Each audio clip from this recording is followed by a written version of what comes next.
Hare Krishna, Adirasa Prabhu. Please let me know if you can hear me. Yes, I can hear you. Yes, now. Okay, it's good. Okay, let me share the screen. Om Jnanatimirandhasya Jnananjanasalakaya Chakshurunmilitam Yena Tasmai Shri Gurave Namaha. Shri Chaitanya Manobhishtam Sthapitam Yena Bhutale Swayam Rupa Gadamahim Dadati Swapadantikam Vandeham Shri Guru Shri Yuta Padakamalan Shri Guru Vaishnavamscha Shri Rupam Sagrajatam Sagana Raghunatan Vitam Tam Sajivam Sadvaitam Savadhutam Parijana Sahitam Krishna Chaitanya Devam Shri Radha Krishna Padan Sahagana Lalita Shri Vishaka Anvitamscha नमो विष्णुपादाय कृष्णप्रस्थाय भूतले श्रीमते भक्तिवेदान्त स्वामिनिति नामिने नमस्ते सारस्वतदेवे गौरवाणी प्रचारिणे निर्विशेषशून्यवादी पाश्चात्यदेशतारिणे वञ्चकल्पतरुभ्यश्च कृपासिन्धुभ्य एव च पतितानां पावनेभ्यो वैष्णवेभ्यो नमो नमः नमो महावदान्याय कृष्णप्रेमप्रदायते कृष्णाय कृष्णचैतन्यनाम्ने गौरत्विषे नमः हे कृष्ण करुणा सिन्धो दीनबन्धो जगत्पते गोपीश गोपिकान्त राधाकान्त नमोऽस्तुते तप्तकाञ्चन गौराङ्गी राधे वृन्दावनेश्वरी वृषभानुसुते देवी प्रणमामि हरिप्रिये जय श्रीकृष्ण चैतन्य प्रभु नित्यानन्द श्री अद्वैत गदाधर श्रीवसदि गौर भक्तवृन्द हरे Krishna Krishna Krishna Hare Hare Hare Ram Ram Ram Hare Hare Hare Krishna, reading from Śrīla Prabhupāda-līlāmṛta, Volume 1, Chapter 18, Part 2, in continuation from last week where we left. Dawn and Raphael were the Swami's steady boarders. Although during the day they also went out, returning only for meals, sleep, and evening chanting. Occasionally they would bath, and then they would use the Swami's bathroom up in his apartment. Sometimes they would hang out in the storefront during the day, and if someone stopped by asking about the Swami's classes, they would tell the person all they knew, which wasn't much. They admitted that they weren't really into the Swami's philosophy and they didn't claim to be his followers.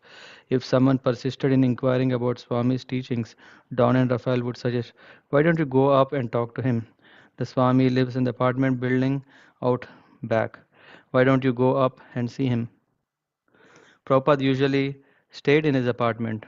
Occasionally, he might look out his window and see, through the back windows of the storefront, then that the light in the closet-sized bathroom had needlessly been left burning. Coming down to ask the boys to turn it off and not waste electricity. He might find a few boys lying on the floor talking or reading.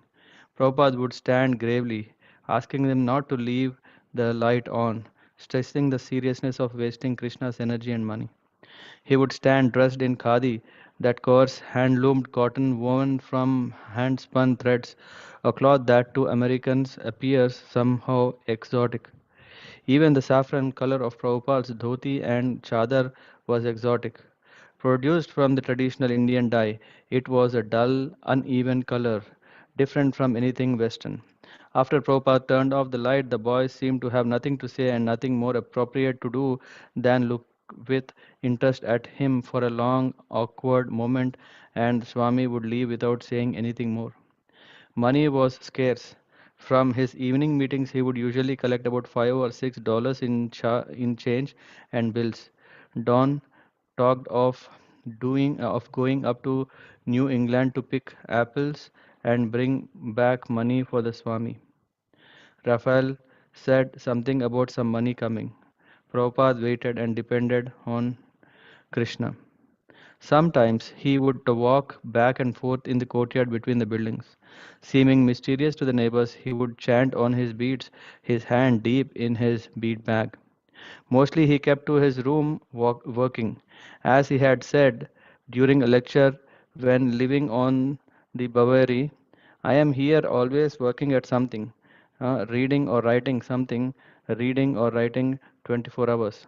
His mission of translating Srimad Bhagavatam, of presenting the complete work in 60 volumes of 400 pages each, could alone occupy all his days and nights. He worked at it whenever possible, sitting at his portable typewriter or translating the Sanskrit into English. He specifically worked in the very early hours of the morning when he would not be interrupted. He would comb through the Sanskrit and Bengali commentaries of the great acharyas, following their explanations, selecting passages from them, adding his own knowledge and realization, and then laboriously weaving it all together and typing out his Bhaktivedanta purports. He had no means or immediate plans for financing the publishing of further volumes, but he continued in the faith that somehow they would be published.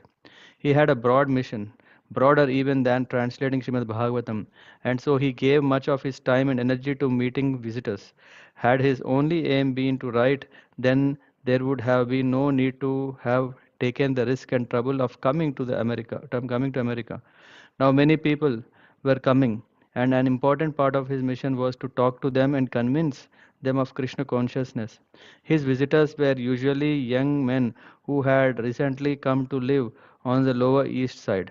He had no secretary to screen his visitors, nor did he have scheduled visiting hours. Whenever anyone happened by at any time from early morning to 10 at night, Prabhupada would stop his typing or translating and speak with them. It was an open neighborhood, and many visitors would come by right off the street. Some were serious, but many were not. Some even came intoxicated. Often they came out not to inquire submissively but to challenge.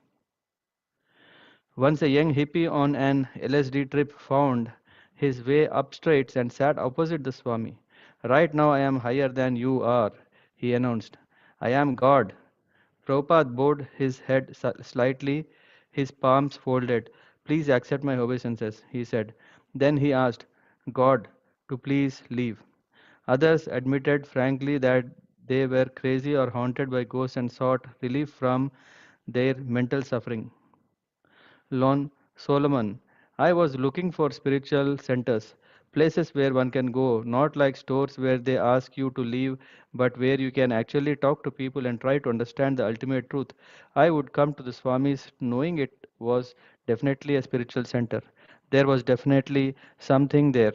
I was on drugs and disturbed with the notion that I must be God or some very important personality way out of proportion to my actual situation. I was actually in trouble, mentally uh, deranged because of so much suffering, and I would kind of blow in to see him whenever whenever I felt the whim to do so. I didn't make a point of going to his meetings, but a lot of times I would just come. One time I came and spent the night there. I was always welcome at any time to sleep in the storefront. I walked to show the Swami what a sad case I was, so he should definitely do something for me. He told me to join him and he could solve my problems, but I wasn't ready. I was really into sex and I wanted to know what he meant by illicit sex. What was his definition? He said to me, "This means sex outside of marriage." But I wasn't satisfied with the answer. I asked him for more details. He told me to first consider the answer he had given me and then come back next day and he would tell me more. Then I showed up with a girl. The Swami came to the door and said, I am very busy. I have my work. I have my translation. I cannot talk with you now. Well, that was the only time he didn't offer me full hospitality and full attention and talk with me as many questions as I had. So I left immediately with the girl. He was correct in his perception that I was simply going to see him just to try to impress the girl. He saw through it through right away, and he rejected that type of association. But every time I came, I was in trouble, and he always helped me. Sometimes young men would come with scholarly pretensions to test Swami's knowledge of Bhagavad Gita. You have read the Gita, Prabhupada would say. So, what is your conclusion? If you claim to know the Gita, then you should know the conclusion that Krishna is presenting. But most people didn't think that there was supposed to be a definite conclusion to the Gita. And even if there was such a conclusion, that didn't mean They were supposed to arrange their life around it. The Gita was a spiritual book, and you didn't have to follow it. One young man approached the Swami asking, "What book will you lecture from next week? Will you be teaching the Tibetan Book of Dead? As if Prabhupada would teach spirituality like a college survey course in world religion. Everything is there in Bhagavad Gita, Prabhupada replied. We could study one verse for 3 months. And there were other questions. What about Camus? What is his hospitality? What is his philosophy? Prabhupada would ask. He says everything is absurd, and the only philosophical question is whether to commit suicide. That means everything is absurd for him. The material world is absurd, but there is a spiritual world beyond this one. That means he does not know the soul. The soul cannot be killed. Adherents of various thinkers approached him. What about Nietzsche, Kafka, Timothy Leary, Bob Dylan? Prabhupada would ask what their philosophy was, and the particular follower would have to explain and defend his favorite intellectual hero. They are all mental speculators, Prabhupada would say. Here in this material world, we are all conditioned souls. Your knowledge is imperfect. Your senses are blunt. What good is your opinion? We have to hear from the perfect authority, Krishna. Do you mean to say that none of the great thinkers are God conscious? A boy asked. Their sincerity is their God consciousness. But if you want perfect knowledge of God, then we have to consult Shastra. Often there were challenges, but under Swami's stare and hard logic, the challenger would usually trail off into thoughtful silence. Is the spiritual knowledge of China advanced? Prabhupada would sometimes answer simply by making a sore face. Well, I am a follower of Vedanta myself. Do you know what Vedanta means? What is the first aphorism of Vedanta Sutra? Do you know? No, I. Then, how can you speak of Vedanta? Vedaischa sarvais aham eva vedya. Krishna says that he is the god of Vedanta. So if you are a Vedantist, then you must become Krishna conscious. What about Buddha? Do you follow him? No. No, you just talk. Why don't you follow? Follow Krishna, follow Christ, follow Buddha, but don't just talk. This sounds the same as Christianity. How is it any different? It is the same love of God. But who is a Christian who follows the Bible teaches? Who follows? The Bible teaches, thou shalt not kill, but all over the world Christians are expert in killing. Do you know that? I believe the Christians say that Jesus Christ died for our sins. So why are you still sinning? Although Prabhupada was a stranger to America, they were strangers to absolute knowledge. Whenever anyone would come to see him, he wouldn't waste time. He talked philosophy, reason, and argument. He constantly argued against the atheism and impersonalism. He spoke strongly to prove the existence of God and the universality of Krishna consciousness.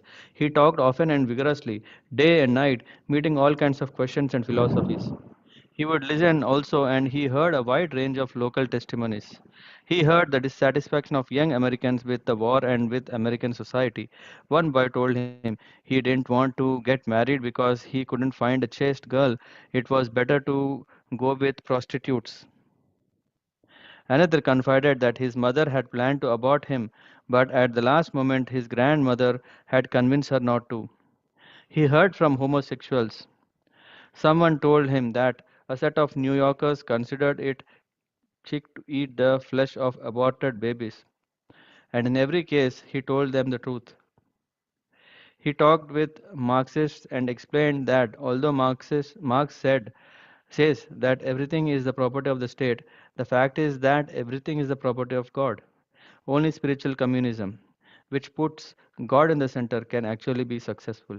He discounted LSD vision as hallucinations and explained how God can be seen factually and what God looks like. Although these one time visitors came and went away, a few new friends began to stay on, watching the Swami deal with different guests. They began to appreciate the Swami's arguments, his concern for people, and his devotion to Krishna.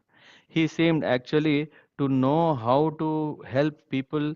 He invariably offered them Krishna consciousness as much as they could talk as a solution to their problems. A few began to take the Swami's message to heart.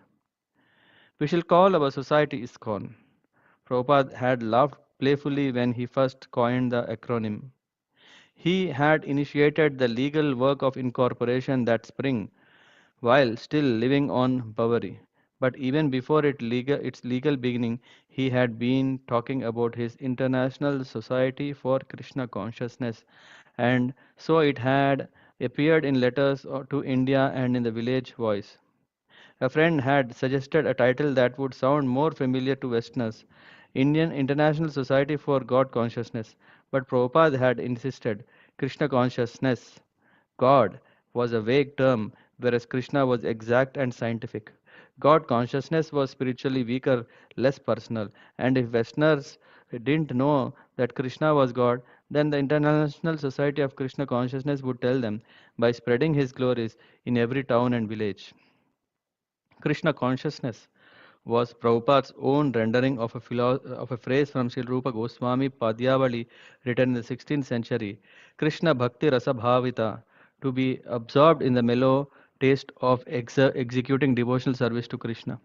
But to register ISKCON legally as a non-profit tax-exempt religion required money and a lawyer. Carl Jürgens had already gained some experience in forming religious, political, and social welfare groups, and when he had met Prabhupada on the Bavary, he had agreed to help. He had contacted his lawyer, Stefan Goldsmith. Stephen Goldsmith, a young Jewish lawyer with a wife and two children and an office on Park Avenue, was interested in spiritual movements. When Carl told him about Prabhupada's plan, he was immediately fascinated by the idea of setting up a religious corporation for an Indian Swami. He visited Prabhupada at 26 Second Avenue and they discussed incorporation, tax exemption, Prabhupada's immigration status, and Krishna consciousness. Mr. Goldsmith visited Prabhupada several times. Once he brought his children who liked the soup the Swami cooked. He began attending the evening lectures, where he was often the only non hippie member of the congregation. One evening, having completed all the legal groundwork and being ready to complete the procedures for incorporation, Mr. Goldsmith came to Prabhupada's lecture and Kirtan to get signatures from the trustees for the new society.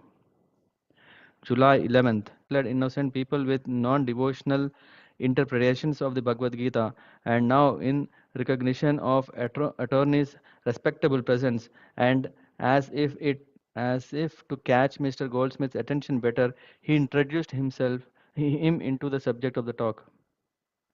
I will give you a practical example of how things are misinterpreted.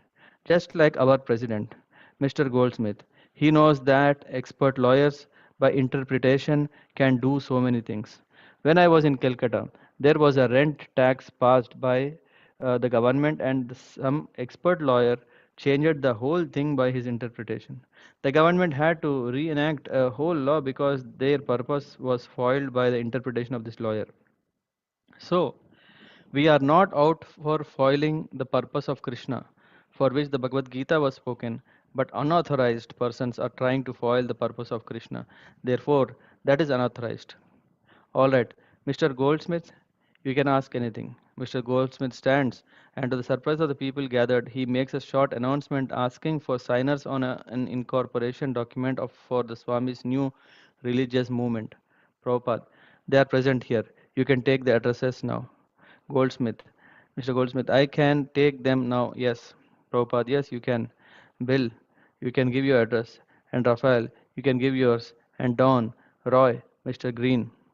As the meeting breaks up, those called those called on to sign a trustee came forward, standing around in the little storefront, waiting to leave cursorily through the pages the lawyer has produced from his thin attach, attach and to sign as he directs. Yet not a soul among them is committed to Krishna consciousness. Mr. Goldsmith meets his quota of signers, a handful of sympathizers with enough reverence toward the Swami to want to help him. The first trustee, who will hold office for a year until the first annual meeting of corporation, are Michel Grunt, who puts down his name and address without even ever reading the document. Mike's girlfriend, Jan, and James Greene. No one seriously intends to undertake any formal duties as trustee of the religious society, but they are happy to help the Swami by signing his fledgling society into legal existence. According to law, a second group of trustees will assume office for second year. They are Paul, Gardiner, Roy, and Don. The trustee for the third year are Carl Eggers, Bill Epstein, and Raphael. None of them know exactly what the half a dozen legal sized type pages mean, except that Swamiji is forming a society. Why? For tax exemption, in case someone gives a big donation, and for other benefits an official religious society might receive. But these purposes hardly seem urgent or even relevant to present situation. Who is going to make donations except by maybe for Mr. Goldsmith who has any money? But Prabhupada is planning for the future, and he is planning for much more than just tax exemptions. He is trying to serve his spiritual predecessors and fulfill the scriptural prediction of a spiritual movement that is to flourish for 10,000 years in the midst of the age of Kali. Within the vast Kali age, a period which is to last 432,000 years, the 1960 are but an insignificant moment. The Vedas describe that the time of the universe revolves through a cycle of four seasons or yugas, and Kali Yuga is the worst of times in which all spiritual qualities of men diminish until humanity is finally reduced to a bestial civilization devoid of human decency. However, the Vedic literature foretells a golden age of spiritual life, beginning after the advent of Lord Chaitanya and lasting for 10,000 years, an eddy that runs against the current of Kali Yuga. With a vision that soars off to the end of the millennium and beyond, yet with his 2 feet solidly on the ground of Second Avenue, Prabhupada has begun an international society for Krishna consciousness. He has many practical responsibilities, paying the rent, incorporating his society, and paving the way for a thriving worldwide congregation of devotees. Yet he doesn't see his humble beginning as limiting the greater scope of his divine mission. He knows that everything depends on Krishna, so whether he succeeds or fails is up to the Supreme. He has only to try. The purposes stated within ISKCON's article of incorporation reveals Prabhupada's thinking. There were 7 points similar to those given in the prospectus for the League of Devotees he formed in Jhansi, India in 1953. That attempt had been unsuccessful, yet his purposes remained unchanged. 7 purposes of International Society for Krishna Consciousness. A. To systematically propagate spiritual knowledge to society at large and to educate all people in the techniques of spiritual life in order to check the imbalance of values in life and to achieve real unity and peace in the world. To propagate a consciousness of Krishna as it is revealed in the Bhagavad Gita and Srimad Bhagavatam. C. To bring the members of society together with each other and nearer to Krishna, the prime entity, thus to develop the idea within the members and humanity at large that each soul is part and parcel of quality of Godhead, Krishna. D. To teach and encourage the Sankirtan movement congregational chanting of holy name of God as revealed in the teachings of Lord Sri Chaitanya Mahaprabhu. E. To erect for the members and for the society at large a holy place of transcendental pastime dedicated to the personality of Krishna. F. To bring the members closer together for the purpose of teaching a simpler and more natural way of life. G. With a view towards achieving the aforementioned purposes to publish and distribute periodicals, magazines, books, and other writings. Regardless of what ISKCON's charter's members thought of society's purposes, Prabhupada saw them as imminent realities. As Mr. Robin, the subway conductor who had met Prabhupada on Manhattan Park bench in 1965, had noted, he seemed to know that he would have temples filled up with devotees. There are temples and books, he said. They are existing, they are there, but the time is separating us from them. The first purpose mentioned in the charter was propagation. Preaching was the word Prabhupada most often used. For him, preaching had a much broader significance than mere sermonizing. Preaching meant glorious, selfless adventures on behalf of the Supreme Lord. Lord Chaitanya had preached by walking all over southern India and causing thousands of people to chant and dance with him in ecstasy. Lord Krishna had preached the Bhagavad Gita while standing with Arjuna in his chariot on the battlefield of Kurukshetra. Lord Buddha had preached, Lord Jesus had preached, and all pure devotees preach. ISKCON's preaching would achieve what the League of Nations and the United Nations had failed to achieve real unity and peace in the world. ISKCON workers would bring peace to a world deeply afflicted by materialism and strife.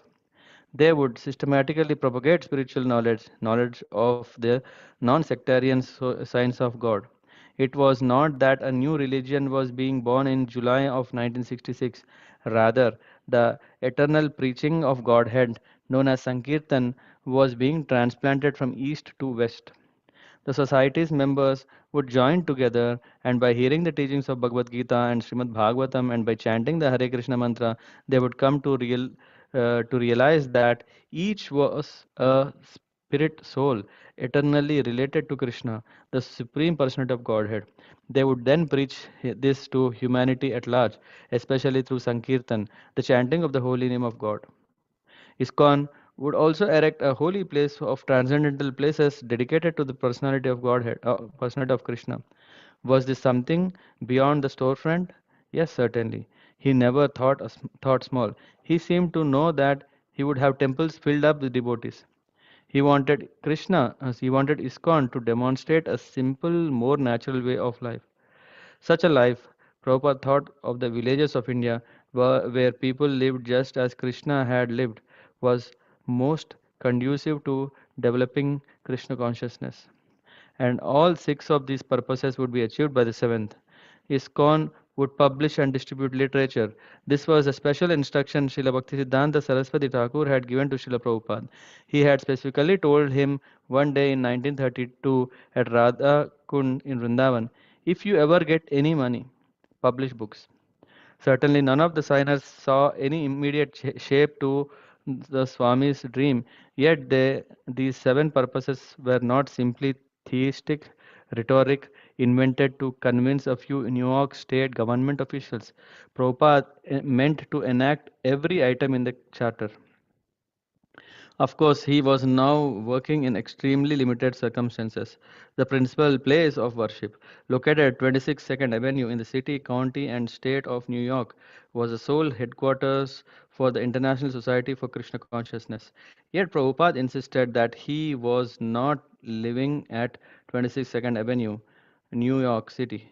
His vision was transcendental. His Guru Maharaj had gone out from the traditional holy places of spiritual meditation to preach in cities like Calcutta, Bombay, and Delhi. Yet Prabhupada would say that his spiritual master had not really been living in any of those cities but was always in Vaikunta, the spiritual world, because of his absorption in devotional service. Similarly, the place of worship, 26 Second Avenue, was not a New York storefront, a former curiosity shop. The storefront and the apartment had been spiritualized and were now a transcendental haven. Society at large could come here. The whole world could take shelter here, regardless of race or religion. Plain, small, and impoverished as it was, Prabhupada regarded the storefront as a holy place of transcendental pastimes dedicated to the personality of Krishna. It was a world headquarters, a publishing house, a sacred place of pilgrimage, and a center for which an army of devotees could issue forth and chant the holy names of God in all the streets in the world. The entire universe could receive Krishna consciousness from the International Society for Krishna Consciousness, which was beginning here. In Kayat, Prabhupada had a serious follower. Within a week of their meeting, Kayat had moved out of the Mott Street apartment and was living with Prabhupada. He still dressed in his ragged denim shorts and t-shirts, but he began to do all the Swami's shopping and cooking. While in India, Kait had learned some of the etiquette of reverence toward a holy man and the principles of discipleship. His friends watched him curiously as he dedicated himself to the Swami. Kait. I saw that he was cooking, as I asked him if I could help, and he was very happy at the suggestion. The first couple of times he took me shopping, and after that I mostly did it. He showed me how to make chapatis without a rolling pin by pressing out the dough with your fingers. Every day we would make chapatis, rice, dal, and curries. So Keith became the dependable cook and housekeeper in Prabhupada's apartment. Meanwhile, at the Mott Street apartment, the roommates' favorite topic for discussion was their relationship with the Swami. Everyone thought it was a serious relationship. They knew Swamiji was Guru, and when they heard that he would be giving daily classes at 6 a.m. up in his apartment, they were eager to attend. Keith, I used to walk along the Bowery and look for flowers for him. When there were no flowers, I would take a straw or some grass. I loved going over there in the morning. Howard, I would walk very briskly over to Swamiji's, chanting Hare Krishna, feeling better than ever before. Miraculously, the Low East Side no longer looked drab. The sidewalks and buildings seemed to sparkle, and in the early morning, before the smog set in, the sky was red and golden. Chuck, I brought a few grapes and came to the door of the Swami. This was all new.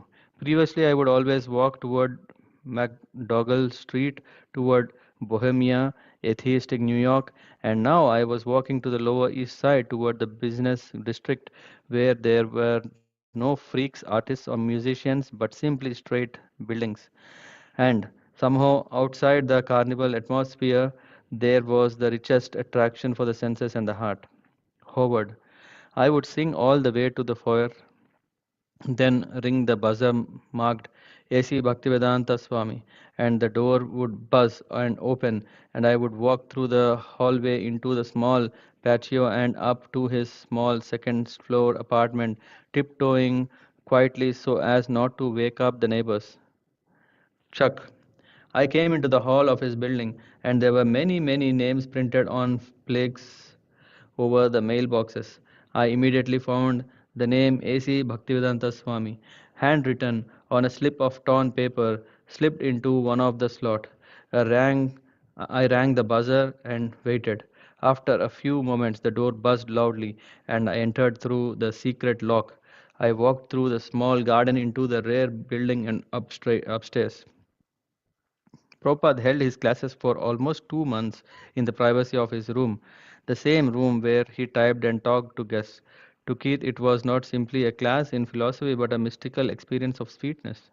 Keith, the sound of his voice, the sun coming up, we would chant for a few minutes, softly clapping hands, and Swamiji would speak. The thing that got me most was simply the sound of his voice, especially while he was chanting Sanskrit. It was like music to my ears to hear him speak the raw sound.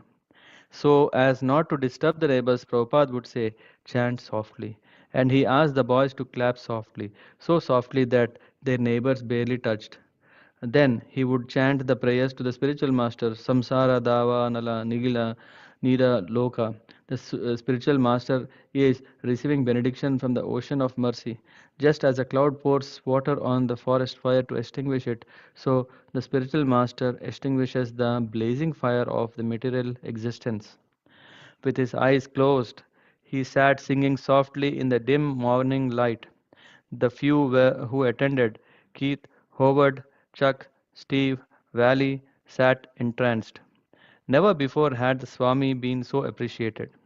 Chuck, the Swami was sitting there, and in the mornings he would look not shiny and brilliant, but very withdrawn. He looked as if he could sit like a stone, maybe forever. His eyes were only two tiny slits of glistening light.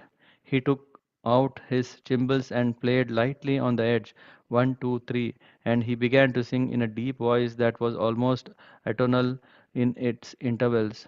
It was a melody, monotone, that did not express happiness or sadness, a timeless chant that told no story. We chanted along with him as best as we could, but several times Swamiji stopped and said softly. After about 30 minutes of chanting, we stopped. Then he opened his eyes wider and said, "We must chant softly, because sometimes the neighbors are complaining." After singing, the Swami would give one of the boys a copy of Dr. Radhakrishnan's edition of Bhagavad Gita to read aloud. He would correct their mispronunciations and then explain each verse. Because there were only a few people present, there was always ample time for everyone to discuss the philosophy. The class would sometimes run an hour and a half and cover 3 or 4 verses. Steve, Swamiji mentioned that mangoes were the king of all fruits, and he even mentioned that they were not easily available in this country. It occurred to me that I could bring him mangoes. There was a store on First Avenue that always kept a stock of fresh mangoes in the cooler. I began a regular habit. Every day after getting off work, I would purchase one nice mango and bring it to the Swamiji valley. Some of the boys would say, "I am doing this for the Swami." So I went to him and said, "Is there something I can do for you?" So he told me I could take notes in his class. Boys were sure that their service to Swamiji was spiritual devotional service. By serving the spiritual master who was a representative of Krishna, you were serving Krishna directly. One morning, Prabhupada told Howard that he needed help in spreading the philosophy of Krishna consciousness. Howard wanted to help, so he offered to type the Swami's manuscripts of Srimad Bhagavatam. Howard, the first words of the first verse read, "O the king," and naturally I wondered whether O was the king's name and the king stood in opposition. After some time, I figured out that O King was intended instead. I didn't make the correction without his permission. "Yes," he said, "change it then." I began to point out a few changes and informed him that if he wanted, I could make corrections, that I had a master's in English and taught last year at Ohio State. "Oh, yes," Swamiji said, "do it. Put it nicely." He was giving them the idea of devotional service. A devotee must not be perfect at first, he said, but if he is engaged in service, once that service has begun, he can be purified. Service is always there in the material world or the spiritual, but service in the material world could not bring satisfaction to the self. Only bhakti, purified service rendered to Krishna, could do that. And the best way to serve Krishna was to serve the representative of Krishna. They picked it up quickly. It was something you could do easily. It was not difficult like meditation. It was activity. You did something, but you did it for Krishna. They had seen Swamiji respond to the Bavari bum who had come with a gift of toilet paper. "Just see," Swamiji had said, "he is not in order," but he thought, "let me give some service." But service had to be done voluntarily, out of love, not by force. Valley. Swamiji once asked me, "Do you think you could wear the Vaishnava tilak when you are on the streets?" I said, "Well, I would feel funny doing it, but if you want me to, I will." Then Swamiji said, "No, I don't ask you to do anything you don't want to do." Steve. One day when I brought my daily mango to him, he was in his room surrounded by devotees. I gave him my mango and sat down, and he said, "Very good boy." The way he said it, as if I were just a tiny little boy, made everyone in the room laugh, and I felt foolish. Swamiji, however, then changed their mood by saying, "No, this is actually love. That is Krishna consciousness." And then they didn't laugh. When Howard first volunteered to do editing, he spent the whole morning working in Swamiji's room. "If there is any more typing," Howard said, "let me know. I could take it back to Mott Street and type there." More? There's lot more. Swamiji said. He opened the closet and pulled out two large bundles of manuscripts tied in saffron cloth. There were thousands of pages, single spaced manuscripts of Prabhupada's translation of the Srimad Bhagavatam. Howard stood before them astonished.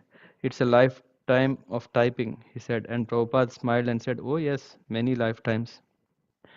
Because of Prabhupada's presence and the words that he spoke there and the kirtans, everyone was already referring to the storefront as the temple, but still it was just a bare, squalid storefront. The inspiration to decorate the place came from Mott Street boys. Howard, Keith, and Valley devised a scheme to surprise the Swami when he came to the evening kirtan. Valley removed the curtains from their apartment, took them to the laundromat, where they turned the water dark brown from filth and then dyed them purple. The Mott Street apartment was decorated with posters, posters, paintings, and large decorative silk hangings that Howard and Keith had brought back from India. The boys gathered up all their pictures, tapestries, incense burners, and other paraphernalia and took them, along with the purple curtains, to the storefront where they began their day of decorating. At the storefront, the boys constructed a wooden platform for Prabhupada to sit on and covered it with old velvet cloth. Behind the platform, on the rear wall, between the two windows to the courtyard, they hung the purple curtains, flanked by a pair of orange ones.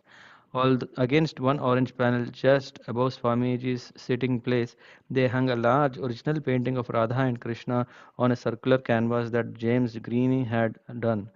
Prabhupada had commissioned James, giving him the dust jacket from his Srimad Bhagavatam with its crude Indian drawing as a model. The figures of Radha and Krishna were somewhat abstract, but the lower east side critics who frequented the storefront hailed the work as a wonderful achievement. Keith and Howard were less confident that Prabhupada would approve of their paintings and prints from India, so they hung them near the street side of the temple, away from Swamiji's seat. One of these one of these prints, well known in India, was of Hanuman carrying a mountain through the sky to Lord Ramachandra.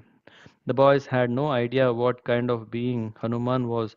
They thought perhaps he was a cat because of the shape of his upper lip. Then there was the picture of a male person with six arms.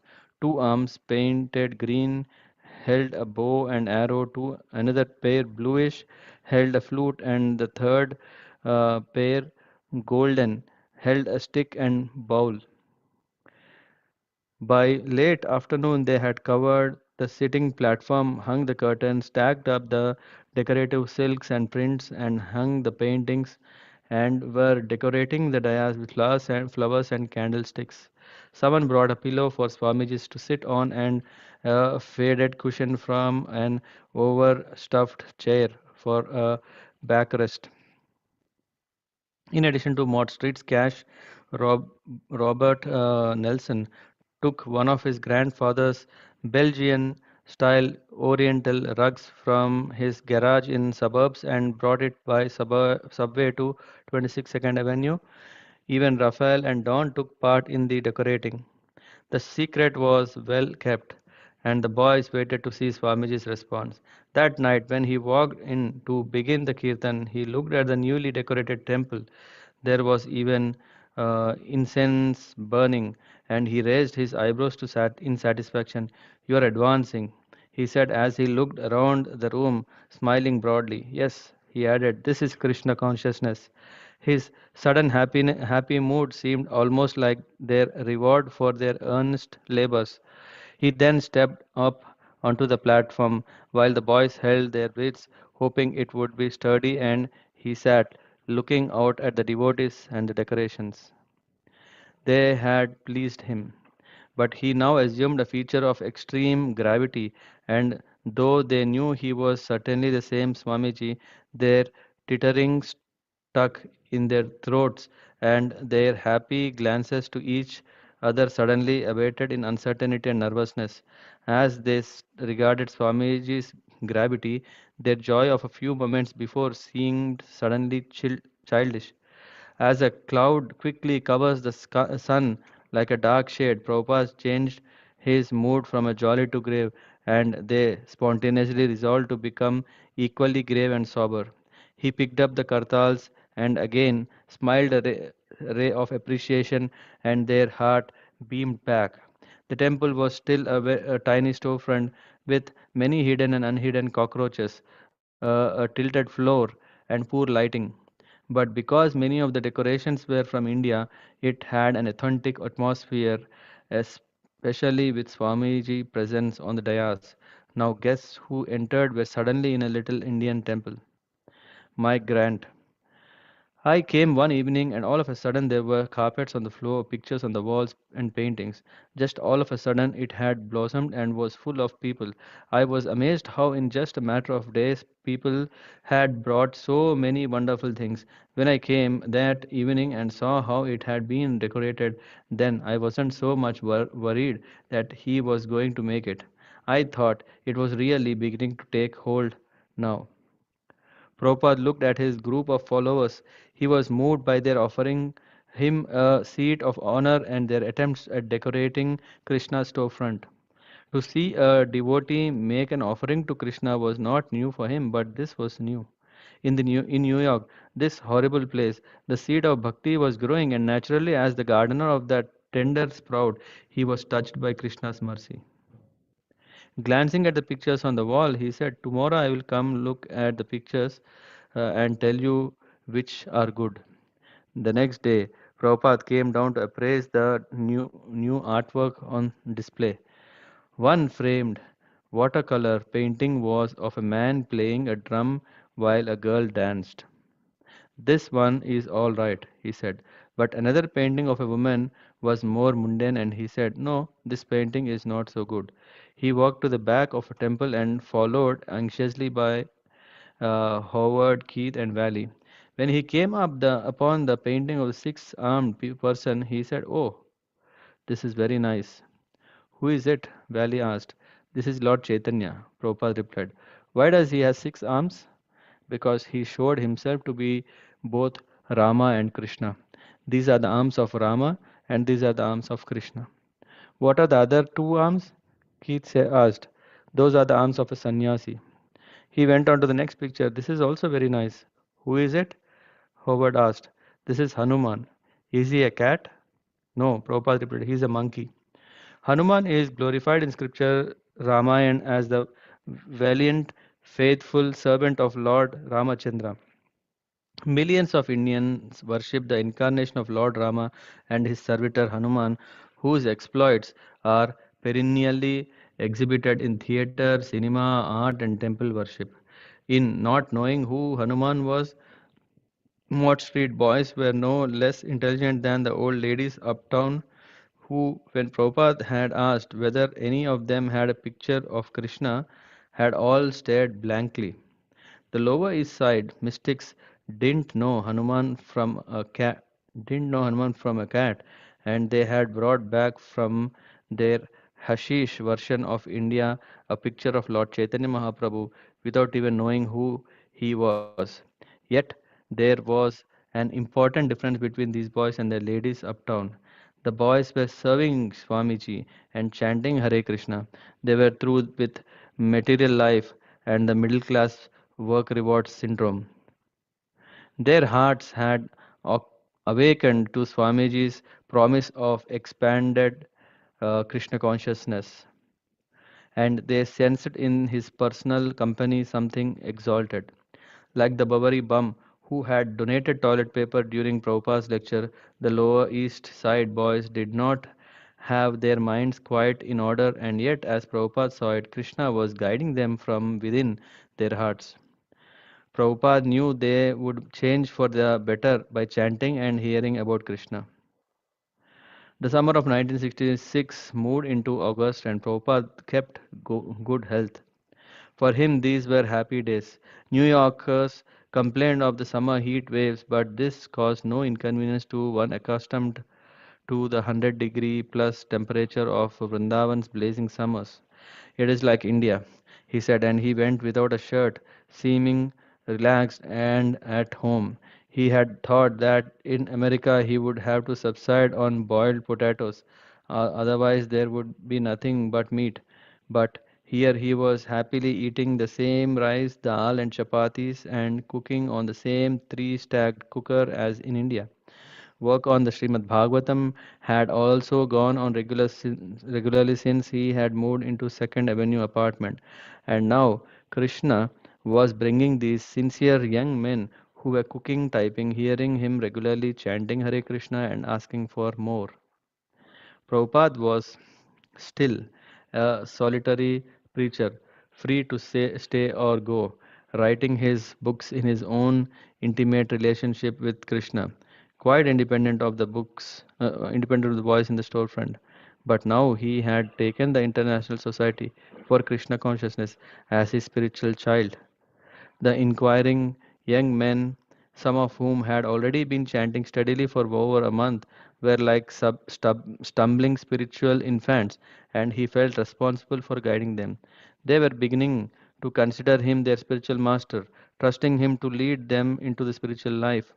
Although they were unable to immediately follow the multifarious rules that Brahmanas and Vaishnavas in India followed, he was hopeful.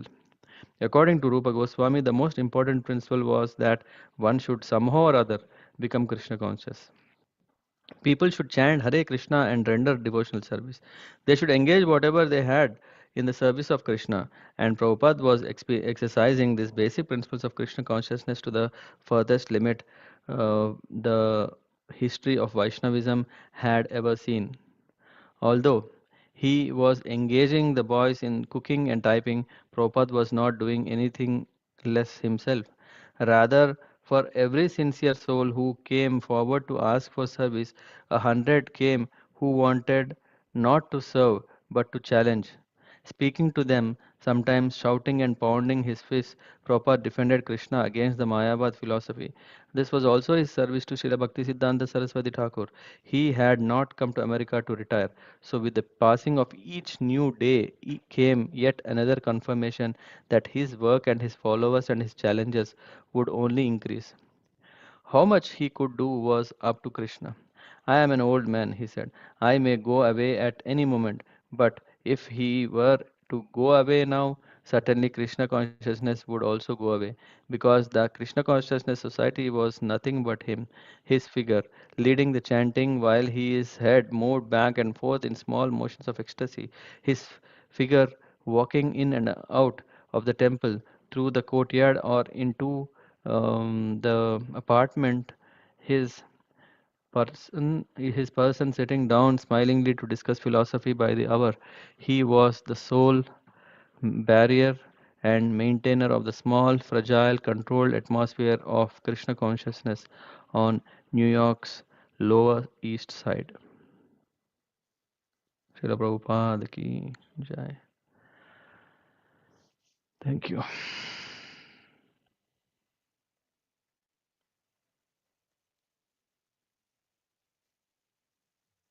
Hare Krishna. Hare Krishna. Thank you, Babuji, for narrating 1 hour. Yeah. Yeah. So now I think each class may need 2 sessions. I don't know. Let's see. Yeah, but it was very nice. We are going into the train starts, right? So all the all the arrangements are getting in the right direction to pick up the momentum. Yeah, and this is the key. The preaching, wherever we are, if we go on with this preaching spirit, yeah, we never know in what form the support will be provided by Krishna. Yeah, it is just like we know that one small, tiny, insignificant seed, banyan tree, comes from that. Then we start surprised to see, hey, there is no, the colors don't match, the shape doesn't match. But in the end, we see such a big tree. And here, Prabhupada is put the seed, and the gardener, Krishna, is arranging everything such a way that he is pleased by the service of his devotees, and then he is nurturing. Yeah, the spirit is very valuable.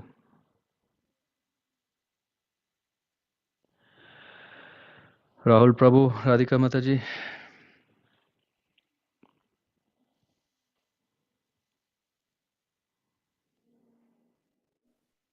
Yeah. Hare Krishna, Prabhuji. Hare Krishna. Thank you for the session. I mean, it always is adding every some or the other message every Hmm. session and every day. Yeah. Yeah. Yeah, I mean, Abhay Charan is giving only Yeah.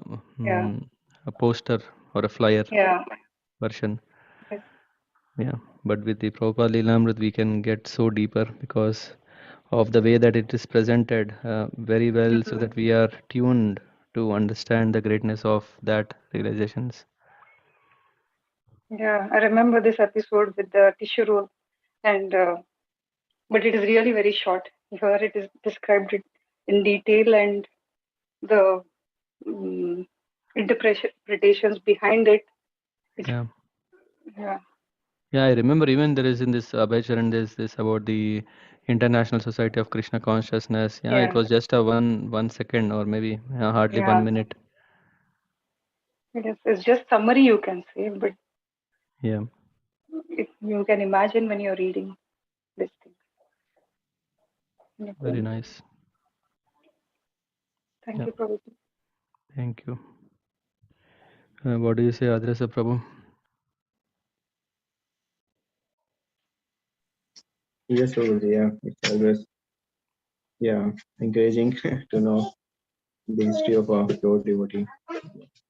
And Prabhuji, Yeah, in the serial, it was shown that when Prabhupada went to US, then he stayed Pennsylvania, I think, to a Pennsylvania Butler. Yeah, butler, yeah. Butler, Then he, Pennsylvania. Yeah. Then he hmm. went to New in York. the, yeah, so he knew where to go, yeah. I mean, when he landed in New York at that time. Yeah, it is something like, yeah. No, I mean, he definitely knows, right? Because even in India, he used to go to Delhi and he used to go to the cities, go to the people and preach there, not in the villages. Yeah. So anyway, I mean, he could stay in Vrindavan, but yeah, Vrindavan, anyway, Krishna consciousness, people have it, or there, even like in India, there are more people who are in the cities, right? Who are even more suffering than the villages. So this Pennsylvania Butler is like some county or a town.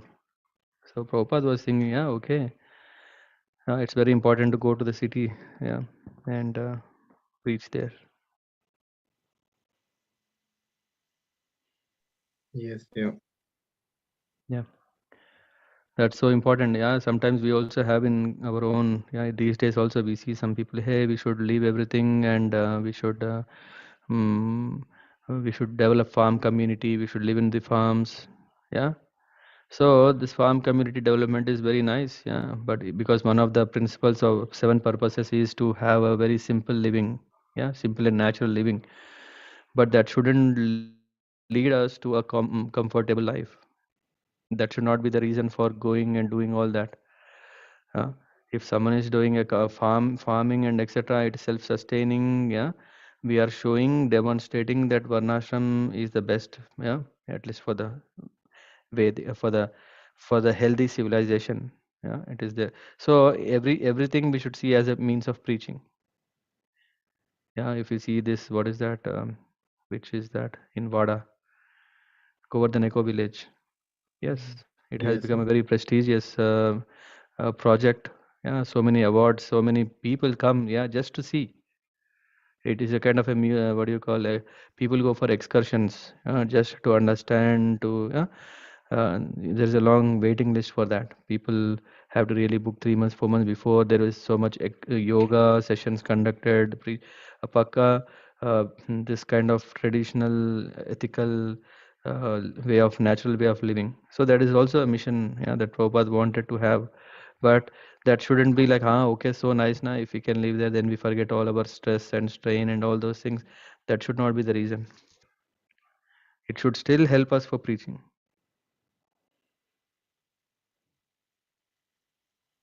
Huh? Yes, correct. And also the Nandgram in Gujarat area, na? Yes. Yeah. They, Yeah, I mean, they don't. now there are so many farm communities that have come up. Yeah, so many farm communities. Even in US now, one day I was watching a video that, yeah, it was all about like how cows are taken care, and so many visitors come from, I mean, Indian bodies. Yeah, so many Indian background people come. They get seeing inspired, and then because they get inspired, slowly they want to know. They come 10 times, 20 times. At last, then they get caught. They will also become devotees. So you should have an object to present, no? Yes, correct. Yeah. You should, if you don't have content, what can we content with? Yeah, so we need the content. Yeah, different ways. Yeah, um, everyone is unique. Everyone has their own way of doing it. But the central point is preaching, because that is the main purpose. In that we want to see how it's not we only sustain. That is one we can gain anyway, but we have to see how others can be brought into this. So whatever we are doing, a show off should be a genuine show off. Huh? What is that? It's not a show off, but it's a visibility, genuine visibility. Why? Because we are in what we call, we are not uh, only looking only for ourselves. Everything we are want that everyone. It's a big family. Yeah, so many people have lost it. We want that everyone become part of it.